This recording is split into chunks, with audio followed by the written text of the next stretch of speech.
Bismillahirrahmanirrahim. Saya di sini akan menerangkan tentang sholat.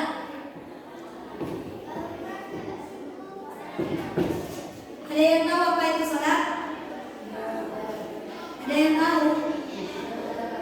Sholat ialah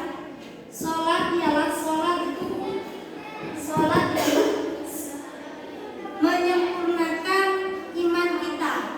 Kita kalau tidak sholat, iman kita itu kurang.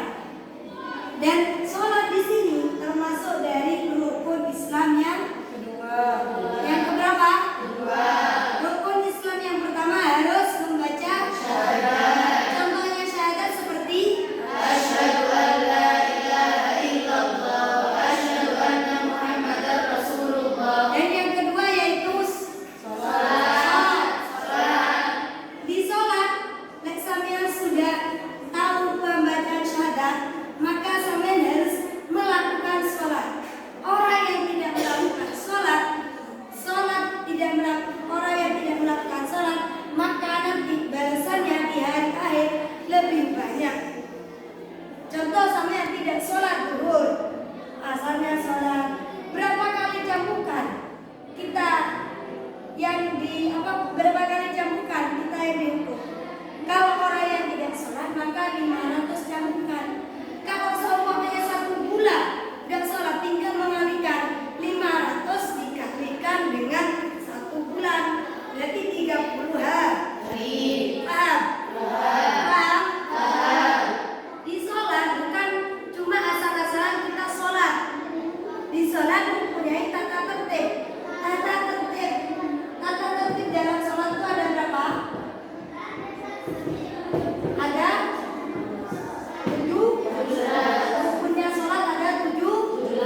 Yang pertama yaitu kita harus niat. Kalau sholat tanpa dengan niat, apakah sah? Tidak. Sholat tanpa niat apakah sah? Tidak. Terus yang kedua yaitu takbiratul ihram. Kalau kita tidak takbiratul ihram, pas langsung sholat, wis gak niat, wis langsung takbiratul ihram. Awalnya niat saya, tapi saya tidak mengangkat tangan takbiratul ihram. Apakah sah sholatnya? Tidak. Apakah sah sholatnya? Tidak. Dan maka orang sholat harus memenuhi rukun-rukun dari sholat. Pembacaan Al-Fatihah dibaca, terus habisnya itu membaca surat-suratan itu hukumnya sunnah. Ya, kalau sunnah itu bagaimana ganjaran sunnah? Kalau ganjaran sunnah jika dilakukan kita tidak mendapatkan, jika kita lakukan maka kita akan mendapatkan pahala. Jadi kalau kita tidak melakukan maka kita tidak akan mendapatkan dosa. Paham? Anggaran dari sunnah. Ada lagi kalau fardu. Kalau fardu jika kita melakukan sholat, maka kita akan mendapatkan pahala dan tidak berdosa. Akan tetapi jika tidak melakukan sholat fardu, maka kita tidak mendapatkan apa-apa dan kita mendapatkan dosa. Paham? Terus rukunnya sholat yang terakhir yaitu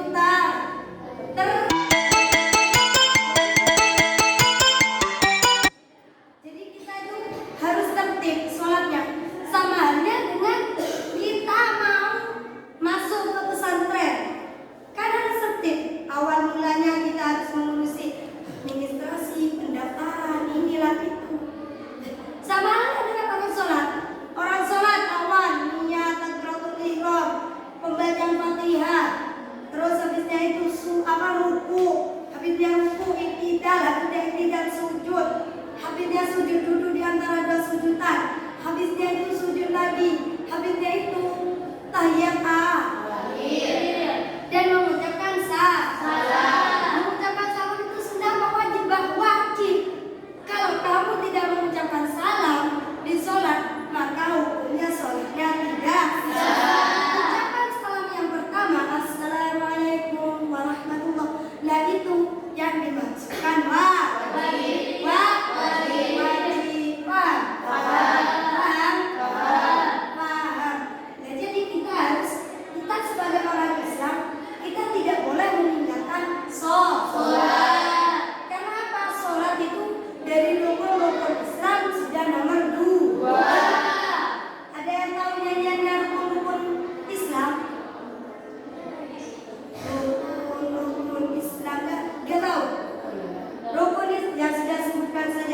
Rukun Islam yang pertama membaca apa?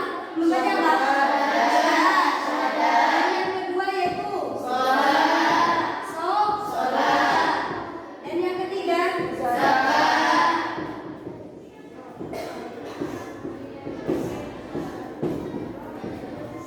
dan yang keempat yang kelima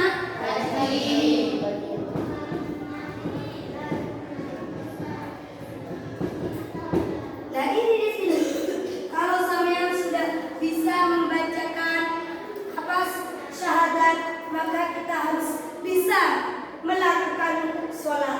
Sholatnya kita sudah sempurna, maka kita harus menyempurnakan lagi zakat. Contoh zakat biasanya lumrah dilakukan di waktu hari raya. Zakat itu tidak perlu hari raya, gak usah zakat sodako minimal. Setiap hari sodako ke temannya baik, temannya jika melakukan yang jelek sampean tuntut dengan negara. Dan yang keempat puasa. Zakat kita berpuasa. Berpuasa di mana? Di pada bulan Ramadan. Naik haji yang kelima naik haji. Naik haji itu bagi orang yang mampu. Kalau kita masih belum mampu, maka kita harus mengumpulkan uang sekiranya kita mampu. Dan penting itu kita sholat terutama. Orang kalau gak sholat, hidupnya tidak akan tenang. Mau melakukan apa saja, hidupnya tidak tenang. Cuman kita itu merasa tidak tenang. Cuma kita itu tidak menampakkan kepada orang lain bahwasanya kita itu tidak tenang hidupnya. Paham? Ada yang ditanyakan?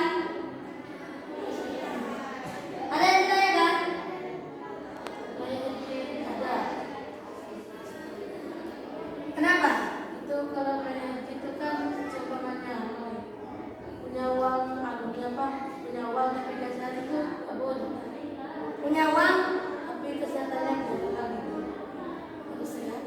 kalau orang yang mau naik haji, yang pertama harus kuat dan mampu, harus tidak boleh sakit. Lah jika sudah pendaftaran, sudah pemberangkatan kita ke umroh ataupun ke haji, nah, orangnya itu sakit, bagaimana? Ya di cancel dulu, bilang gak apa-apa, dikasih pengertian. Bahwasanya saya masih sakit, saya gini, gak apa-apa. Paham? Di sholat ada yang ditanyakan? Ada yang ditanyakan di sholat? Kenapa? Di sholat ada yang ditanyakan? Setiap hari kan dilakukan oleh sampean sholat. Jeda. Ada yang mau ditanyakan? Ustazah, Ya. sebenarnya kita sedang sholat, terus pas sedang sholat itu ada kotoran yang jatuh di mukena kita, itu harus dilanjutkan apa berhenti membatalkan? Nah contoh hal sepele itu, kita sholat terus ada kotoran yang jatuh ke kita. Nah jika sampean itu merasakan bahwasannya ada kotoran di mukenahnya kita, ada kotoran yang jatuh, maka kita harus berhenti. Kita harus berhenti kalau sampean itu sudah merasa. Akan tetapi dari awal sholat sampai akhir sholat, sampean itu tidak merasakan kotoran jatuh. Terus kalau sudah selesai sholat ada teman yang bilang, barusan ada kotoran yang jatuh di mukanya saya. Bagaimana hukum sholatnya itu? As-sah. Karena kita tidak mengetahui, karena kita tidak merasakan.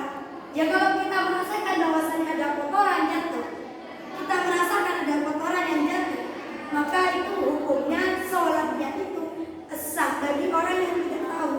Tapi kalau kita sudah merasakan, kita sudah tahu, ya lebih baik berhenti pas salin dulu kenanya, ganti yang baik. Pak, Kalau itu wajib di sholat lagi apa tidak? ya wajib sholat lagi. Kalau seumpamanya sampean memang tidak tahu bahwasanya ada kotoran yang jatuh, sampean mamam. Kalau sampean mamam sholat lagi. Akan tetapi kalau sampean tidak mamam, maka tidak apa-apa.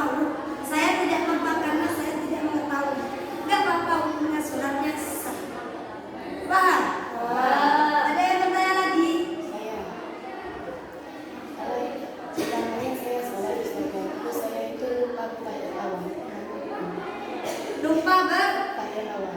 lupa bertahiyat awal. Nah, di dalam tahiyat awal itu termasuk dari rukunnya sholat. Berarti kalau kita memang lupa, kita harus tahiyat dalam sholat itu kita harus sujud sahwi. Nah itu kalau lupa, kalau sujud sahwinya lupa, terus tahiyat awalnya lupa, bagaimana sholat kita? Alangkah lebih baiknya kita waspada saja, takutnya sholatnya kita tidak diterima, maka kita harus melakukan sholat lagi. Sampai ingat, sampean sudah tahiyat awal, terus sampean ingat, oh iya, saya belum di rakaat 3 saya